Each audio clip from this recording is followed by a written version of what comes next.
اور انگزیب صاحب ظاہری بات ہے کہ یہ ایک ریئلٹی ہے، یہ جو گلوبل کلائمیٹ رسک انڈیکس 2025 ہے، اس میں پاکستان پہلے نمبر پہ آ گیا، یقیناً آپ کو بھی پتہ ہے اس کا. تو جب آپ ابھی امریکہ میں تھے، I M F World Bank سے آپ کی میٹنگز چل رہی تھیں، تو کیا وہ بھی اس کے بارے میں کنسرن تھے؟ عامر میر صاحب، پہلے تو بہت شکریہ. بسم اللہ الرحمن الرحیم.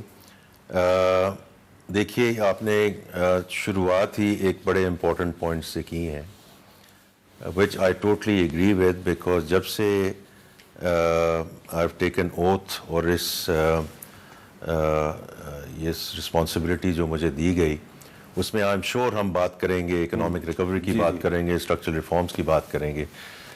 بٹ عامر میر صاحب، میں بڑا کلیئر رہا ہوں رائٹ فرام دا بگننگ کہ ہمارے دو ایگزسٹینشیل ایشوز ہیں، کیونکہ اگر ہم نے ان کو صحیح طرح ٹیکل نہیں کیا تو 2047 کی جو بات کی گئی ہے کہ جب ہم انشاءاللہ تعالی بحیثیت قوم 100 سال ہمیں گزر جائیں گے، اور یہ بھی بات کی گئی کہ آج ہم جہاں $411 بلین کی اکانومی ہے، وہ $3 ٹریلین اکانومی بن سکتی ہے. اس میں دو ہیں وجوہات جو ہمیں ڈیریل کر سکتی ہیں. ایک تو ہے کلائمیٹ چینج، اور اس میں 1 منٹ میں آتا ہوں کیونکہ آپ نے ذکر کیا، اور دوسرا ہے population and the population growth. تو کلائمیٹ چینج کا چونکہ آپ نے ذکر کیا، دیکھیے یہ ایک ایسی چیز ہے کہ یہ کوئی ایکیڈیمک ڈسکشن نہیں ہے. We are living it day in and day out. یا آپ پچھلے سال کی اسموگ دیکھ لیں لاہور میں، اور ابھی بھی اس کے اثرات آمنے سامنے شروع ہو گئے ہیں، یا یہ فلڈز کا سلسلہ دیکھ لیں. کیونکہ دیکھیں اس کی فریکوینسی اور انٹینسٹی بڑھتی جا رہی ہے. اور میں 3 فورمز میں تھا حامد میر صاحب پچھلے ہفتے جہاں کلائمیٹ چینج کی بات ہوئی، including coalition of finance ministers for climate change, اور جس کا نام V20 ہے. جی V20 اس کے علاوہ ہے، وہ ولنریبل جو کنٹریز ہیں اس میں ہے. اس میں بھی ہمارا ایک بڑا کلیدی رول ہے پاکستان کا. دیکھیں یہ ہمارے آپ کے فلڈز، اور آپ کو تو خود یہ فلڈز میں آپ خود جا کر دیکھتے رہے ہیں، میں آپ کے دیکھتا ہوں، آپ کی جو کوریج دیکھتا ہوں کہ کس طرح آپ نے دیکھا. 2010 میں آیا، 22 کا فلڈ آپ نے بڑا ایکسٹینسولی کور کیا، اب 25 کا فلڈ آپ نے بڑا ایکسٹینسولی کور کیا. انٹینسٹی اینڈ فریکوینسی کہ ایک ریور سے 3 ریورز پہ آ گئے، لاس آف ہیومن لائف ایٹسیٹرا. اور اس کا یہ کوئی، اور from a finance ministry perspective یا گورنمنٹ آف پاکستان پرسپیکٹو، یہ کوئی ایسی چیز نہیں ہے کہ ایکیڈیمک ڈسکشن ہے. جو ہیومن لائف، جو ہم نے قیمتی جانیں گنوائی ہیں، ان کا تو کوئی ہے ہی نہیں جس کو ہم کسی طرح ویلیو کر سکیں. لیکن میں پچھلے ہفتے بھی کہہ کر آیا ہوں، اور اس میں کہ جو اس وقت تخمینہ لگایا جا رہا ہے لاسز کا، تو اس میں جو بھی ہمارا اندازہ تھا کہ ہماری جو جی ڈی پی گروتھ اس سال انشاءاللہ، جو پچھلے سال 3% تھی، تو وہ 4.2% کے قریب ہمارا خیال تھا کہ انشاءاللہ اس سال ہوگی.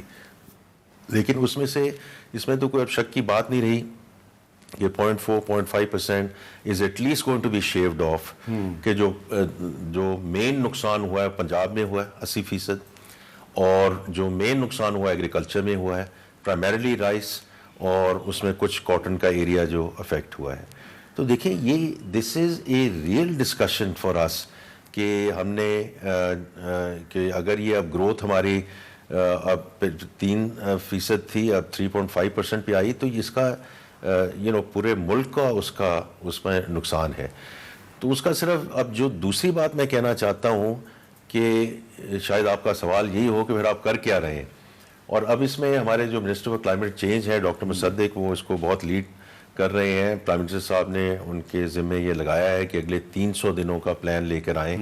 اور کچھ آپ کے پروگرامز میں ان کو سن بھی چکا ہوں، میں خود بھی ان سے بات کرتا ہوں. دا سینس آف ارجنسی، بالکل دا سینس آف ارجنسی، یہ جو ہے نا 3 سال کا منصوبہ، 5 سال، پچھلے 22 کا جو فلڈ ہے، اور ہمارا یہ خیال تھا کہ 2000 کے بعد 22 میں آیا ہے، تو ہو سکتا ہے another decade goes by، تو وہ 3 سال کے بعد آ گیا ہے. اور آپ کے یہ پروگرام میں ڈاکٹر صاحب نے یہ بات کی ہے، and we are very clear کہ اگلا مانسون جو ہے 2 ہفتے پہلے آ جانا ہے. جی جی جی جی. تو اللہ کرے اس قسم کی تباہی دوبارہ نہ آئے، بٹ وی ہیو ٹو. اور اس کے لیے جو as a finance minister I would never be complacent کہ ہمارے پاس پیسے ہونے چاہیے, کتنے پیسے, اور بڑا بات ہوتی ہے کہ کلائمیٹ فائنانس میں اتنی شارٹیج ہے, اتنی شارٹیج ہے, اتنی شارٹیج ہے.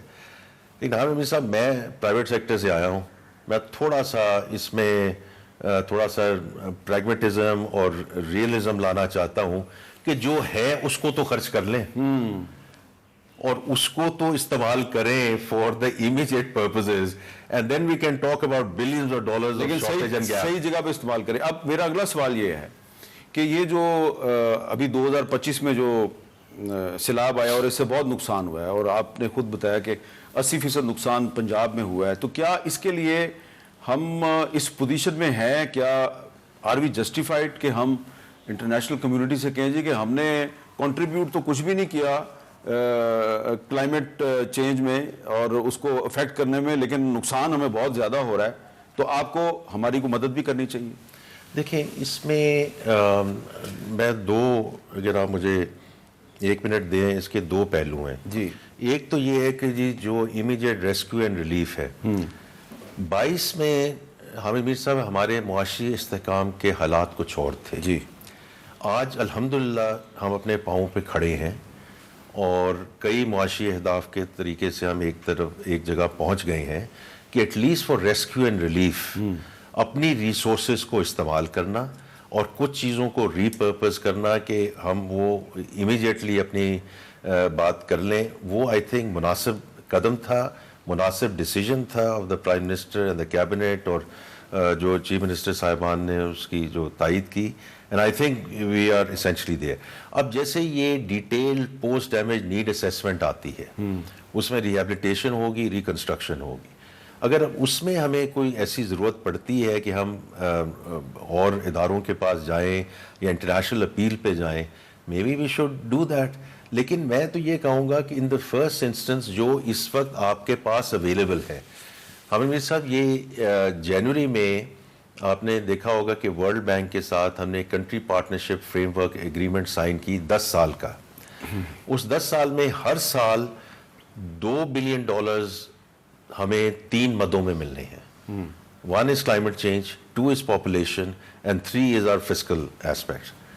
تو اگر ہم منصوبے لے آئیں اور ایسے منصوبے لے آئیں جو کین ویدر از ڈیکاربنائزیشن اور کلائمیٹ ریزیلینسی, تو $700 ملین تو آپ کے پاس اس وقت اویلیبل ہے ڈسپرسمنٹ کے. ٹھیک ہے, تو ہم اپیل کر سکتے ہیں. لیکن اس میں بھی ایک اسکول آف تھاٹ ہے, اور میں اس کے ساتھ ایکچولی ایگری کرتا ہوں عامر امیر صاحب کہ اگر تو کوئی گرانٹس آتی ہیں تو وہ تو رائٹ اوے لے لینی چاہیے, لیکن اگر ہم نے فردر ڈیٹ لینا ہے, ہاں, اور وہ بھی ڈالر یا یورو ڈینومینیٹڈ ڈیٹ لینا ہے, تو وہ ہم نے عامر امیر صاحب ہم نے آگے کہیں جا کے واپس کرنا ہے نا. ہر پاکستانی آپ کے اس پوائنٹ آف ویو سے اتفاق کرے گا, اور میرے خیال ہے majority of Pakistanis belongs to the same school of thought کہ گرانٹ لے لو, قرضہ نہ لو. قرضہ لے کے وہ ہم نے آگے واپس جا کے دینا ہے. اگر روپی ڈینومینیٹڈ اس کو کنزمپشن میں ہم نے استعمال کرنا ہے, تو پہلے جو ہمارے پاس روپی میں ریسورسز اویلیبل ہیں پہلے وہ استعمال کریں.